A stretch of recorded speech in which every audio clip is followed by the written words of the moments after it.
আসসালামু আলাইকুম।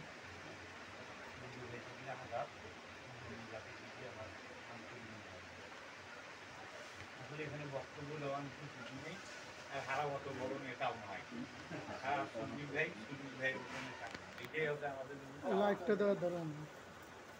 সর্বপ্রথম যে বিষয়টার জন্য আপনাদেরকে ডাকছি সেটা হচ্ছে মূলত 10 জনই মিলে একসাথে থাকলে ভাই একটা সাহস আলাদা। এই যে আপনারা ওখানে আছেন এতদিন পার্বতীপুর থেকে, আমরা যা ওখানে ভাড়াটারা মারতাম, আপনারা ওখানে একটা সমবেত হয়েছে, এই জন্য আমি খুবই ভালো যে ওইখানে একজন একটা আমাদের জায়গা একটা হয়েছে। তা মূলত ডাকছি দুটো বিষয়, আপনারা ওখানে আছেন, আমাদের কাছে আপনাদের কি কি সহযোগিতা লাগবে আপনারা বলবেন। আমি কথা দিতেছি আমার পক্ষ থেকে আপনাদের সব কর্মকাণ্ড পূরণ করার জন্য আমি চেষ্টা করব বা করব। কারণ আপনাদের কি কি অসুবিধে, কিভাবে হইলে ভালো থাকতে পারবেন আপনারা বলবেন, আমি চেষ্টা করব।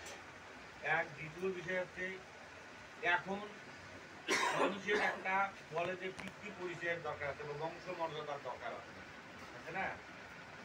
আপনারা ওখানে স্থান করছেন, এটাও ভালো কথা। স্থানে কিন্তু বাপের বাপ থাকে, তোমার জন্মদাতা কায়। এখন সাবধান ভাইয়ের নামে চলছে, সাবধান ভাই না থাকলে আরেকজন আসবে, কিন্তু সাবধান ভাইয়েরও তো একজন উনি যে এখানে আইলো কোথায় থেকে আসলো, বিষয়টা এইরকম না। আমরা আলাদা 1167 সাথে জড়িত, আমাদের কাউকে যেটা হেড অফিস দিনে ফেডারেশন রংপুর, বড় ফেডারেশন আবার ঢাকা, একটা সিকুয়েন্স। আমরা কিন্তু সমুদ্র সেই হিসেবে ভাই, যদি আপনারা মনে করেন যে না আমাদেরকে দরকার আছে, সেই বিষয়টা একটা। আর যদি মনে করেন না আমরা আমাদের মতোই করে চলব, সেটা বিষয় আলাদা। তা আমি বিশেষ করে অনুরোধ করবো, যে জন্য ডাকছি, আমরা একসঙ্গেই থাকি ভাই, কেন আমরা সব ভাইয়ের সাথে পরিচয়। কিন্তু যারা এখন নতুন আসছে কিছু, আমাদেরকেও চেনে না, আমরাও বেশি চিনি।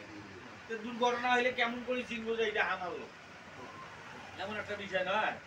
তা আমরা জানি যে এইরকম ভাবে যদি একত্রিত থাকি, তাহলে দেখা যাচ্ছে যে বিপদ আপদে ঝাঁপিয়ে পড়া, এটা আমাদের লোক, তাই না? পরিচিত থাকারও দরকার আছে।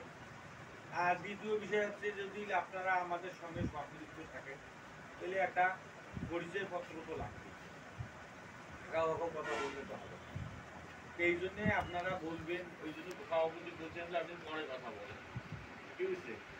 মানে আমাদের সঙ্গে আপনারা কি কি সুযোগ অসুবিধা হচ্ছে আপনারা আমাদেরকে বলবেন। আর যেটা বিষয় নিয়ে ডাকছি, সংগঠন চালাইতে গেলে ভাই অর্থের দরকার। আপনি ওখানে যদি চালান, তাও কিন্তু অর্থের দরকার আছে। এই সংগঠন চালাইতে গেলে এই সংগঠনের অর্থের দরকার। আপনারা ওখানে চালাচ্ছেন গাড়ি, আমরাও যতটুকু পাবো সহযোগিতা করবো, এতটুকু কথা দেব। পার্বতীপুরের থেকে শুরু করে এদিকে দিনাজপুর পর্যন্ত যদি কোনো সমস্যা হয়, আল্লাহর মতো আমরা সব করার মতো আমরা অনেক জায়গায় সম্পর্ক তৈরি করে রাখছি। যে কোনো সমস্যা, বরপুকুরে ভাইয়েরা আছে, ওদিক গেলে আপনারাও আমাদের একটা ডাইনি, এইভাবে কিন্তু সম্পৃক্ততা বাড়ে। তা আমরা মূলত যে বিষয় নিয়ে রাখছি ভাই, আপনারা যদি মনে করেন যে না এই সংগঠনের দরকার আছে, আমাদের সহযোগিতার দরকার আছে, সেটা না আপনার বলেন, আপনাদের কি দরকার আছে? সভাপতি আমাদের যদি দরকার থাকে, আমি আপনাদের কাছে এই সহযোগিতাটা চাবো। আপাতত এই অফিসটা সংস্কার করার জন্য ভাই, যদি আপনারা আমাদের সঙ্গে থাকেন, এই অফিসটা কিন্তু আপনাদের, আপনাদের না। আমাদের যদি আমি কিন্তু ওই মোটামুটি মেলা দিন থেকে যাইতে যাচ্ছে আপনাদের এখানে, আসলে সবার সংসারের ওঠান থাকার কারণে সবাই ব্যস্ততা। ভাই জানে আমি কিন্তু একটুকু সময় দিই, শুক্রবারে ছুটি সময় দিই, সবার যাওয়া হয়নি, ওইখানে এইভাবে কথা বলা হয়নি। তা আপনারা যদি অনুমতি দেন, তাহলে আপনারা যেভাবে ডাকবেন আমাদেরকে সেভাবেই পাবেন। আপনারা মাসেও ডাকতে পারেন, কিভাবে চলবেন, আমরা কিভাবে চলতেছি, আমাদের সিস্টেমটা যদি আপনাদেরকে ভালো লাগে, তাহলে আপনারা ওই সিস্টেমেই চলবেন।